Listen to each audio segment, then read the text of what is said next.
มาส่งถึงพี่น้องผู้ปัญญาเสียงขาวเขาตั้งหมดตั้งเสียงอยู่เขาวันมันได้กอดตกเนี่ยอยู่ในวันที่24เดือนธันวาคมปี2025นี่แหละเฮาข่าวมาพบทบกันในตอนขย้ำกลางคำจอมกันค่ะตอนดักคำขึ้นวันเมื่อได้ก็ข่าวและยิบตั้ง4หัวข้อข่าวเสียติมาต่างถึงนี้พี่น้องผู้ปัญญาเขากว่าอยู่ข่าวหัวข้อข่าวที่1 KIA ซิมไลปางเซาอันปิดุจิตกุมกำไว้2ตีในจะเวงคลองลานภูซึกมานเอาเฮมินตึกจอยหัวข้อข่าวที่2ซึกมานเอาเฮมินเข้าปล่อยหมากเสตินเวียงนำตูแทงหัวข้อข่าวที่3 RCSS ปันความหูลองปาอยู่ลีปอเมกวนเมืองหัวข้อข่าวที่4ตับเปิลเลนลิน PGF ซึ่งซิมไว้ปันหัวหน้าจุมจับชันในข่าววันดังสุดข่าวอันกันกว่าทำด้วยหัวข้อข่าวที่1เต็มต่างไว้ว่า KIA ซิมไลปางเซาอันปิดุจิตกุมกำไว้2ตีในจะเวียงคลองลานภูซึกมานเอาเฮมินตึกจอยในจอมกันค่าตับซึกขังKIAเข้ารถตึกซิมเอาตะปางเซาซึกปิดุจิตปาตาซึกมานและจะเป็นคลองลานภูใจเมืองขัง2ที่ภูมิปุนพรซึกขังKIAก็1ลัดนี้ถือสื่อข่าวคิดมีเดียนังไหนวันที่19เดือนออโตปานั้นตับซึกขังKIAเข้ารวมตึกซิมเอาตะปางเซาตับซึกปิดุจิตอันมีเอียนเฮียง30ปลายปักตะไว้ตีวันชีหลันตันจะเป็นคลองลานภูนั่นเสถึงมาในวันที่20เดือนออโตปานั้นซึกขังKIA 10เข้ารวมตึกซิมเอาตะปางเซาปิดุจิตอันปักไว้ตีวันคลองมาตานันแทงในข่าว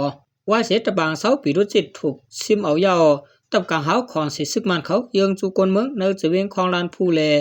จะเวงล่อสอแลป้าเจมวันเจนเสเอาเฮมินวาย12เข้าปล่อยหมากลงเสือกวนเมืองอำทัดอำไว้ในข่าวภูมิปุนพรKIAรัฐนิติสื่อข่าวคิดเด่นมีดียาว่าเพื่อนตะบางเซาเขาถูกเฮาคาซิมเอาไว้แลเขาอำหันจะเสเขาจังเอาเฮมินมาปล่อยหมากเสือเมื่อในยามวัยวัน12:30นั้นเฮวินวาย12มาปล่อยหมากลงใส่ตีวันล้านเสเล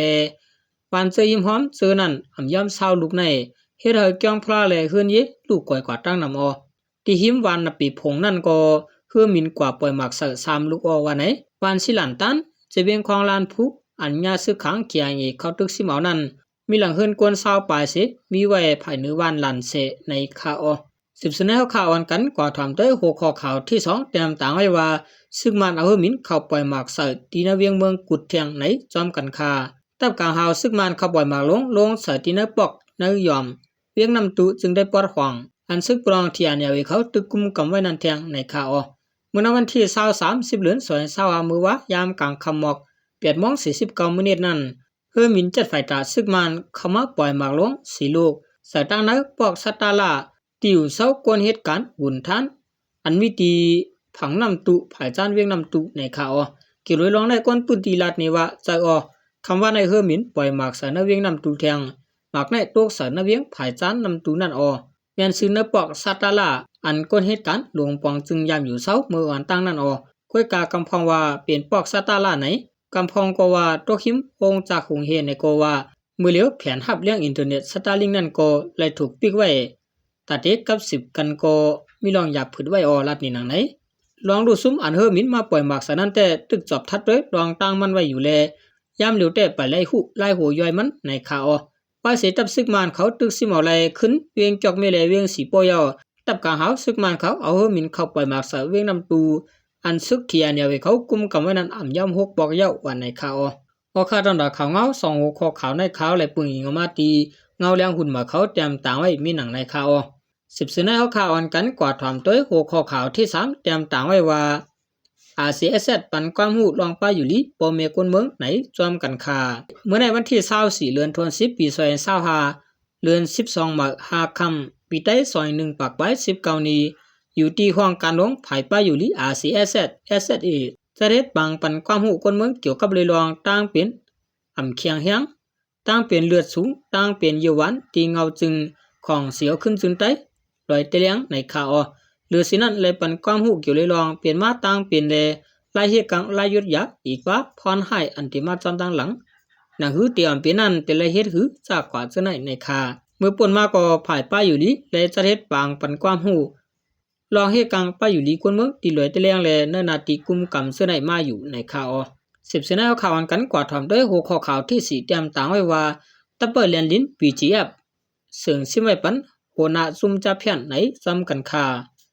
ซ้อมหนังสื่อข่าวเครดิตมีเดียออกไว้ว่าเมื่อวันที่22 10 เดือน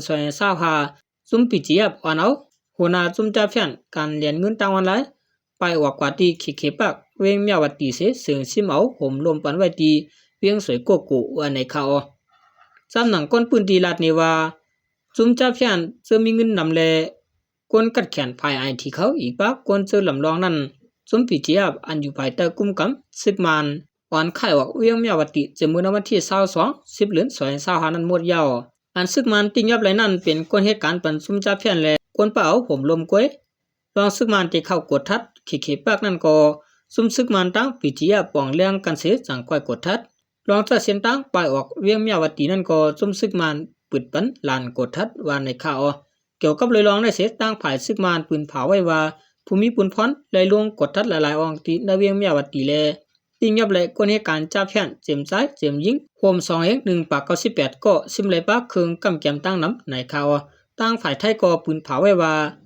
ไลติงยับไว้ก้นเหตุการณ์จ่าเพียนอันลูกตีเวียงเมียวัดตีไปเข้ามาผังเมืองไทยตาเจ็ดปากปลายแลภูมิปุนพรตีกุดทัดเอาตั้งผิดกว่าจำหนังไม่มีจึงเมืองมีในคา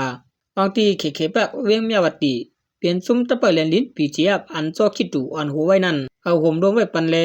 เวียงสวยโกโก้นั่นก็เปลี่ยนหน้าที่กุมกำของซุ่มปีเจียบเหมือนกันในคาเอาคาตอนดาข่าวเงา2 6ข้อข่าวกำเล่นในข้อข่าวเลยปึงอิงออกมาตีได้ลดแล้วเขาจำต่างไว้มีหนังในข่าว